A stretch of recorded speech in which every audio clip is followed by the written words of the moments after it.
আমরা যে ভুলটা করেছি, এই ভুল আপনারা কক্ষনো করবেন না। ৬ মাস আগে আমরা আমাদের পছন্দের বাইকটা প্রি-বুক দিয়েছিলাম। ভেবেছিলাম এতদিনের অপেক্ষার পালা আজ শেষ হবে। বাইকটা হাতে পাওয়ার আগে বেশ কিছু ফর্মালিটিস ছিল। সেগুলোই একে, একে পূরণ করছিলাম। যেমন ওয়্যারহাউসে অনেকগুলো বাইকের মধ্য থেকে আমাদের পছন্দের বাইকটা বেছে নিলাম। এরপর আরো কিছু অ্যাক্সেসরিজ লাগিয়ে বাইকটা রেডি করালাম। মাসখানেক হলো আমার আগের বাইকটা বিক্রি করে দিয়েছি। কতদিন হলো একসাথে বাইকে ঘুরি না। আজ বাইকটা হাতে পেলে দুজনে আবার একসাথে ঘোরা হবে, এটা ভেবেই ভালো লাগছে। এরপর আমরা বিল দিতে চলে আসি।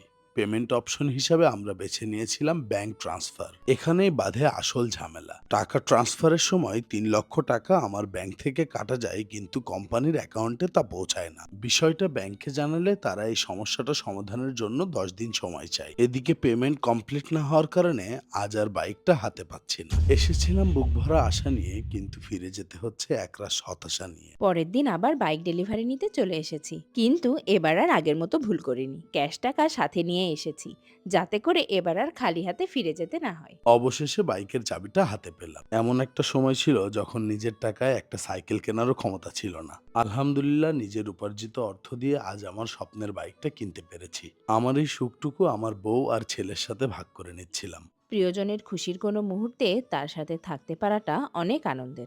আল্লাহর কাছে দোয়া করি এভাবেই যেন আল্লাহ তোমার মনের সকল আশা পূরণ করুক। আমাদের এই নতুন বাইকটি আপনাদের কেমন লেগেছে কমেন্টে জানালে খুশি হব। আজকের মতো এখানেই বিদায় নিচ্ছি।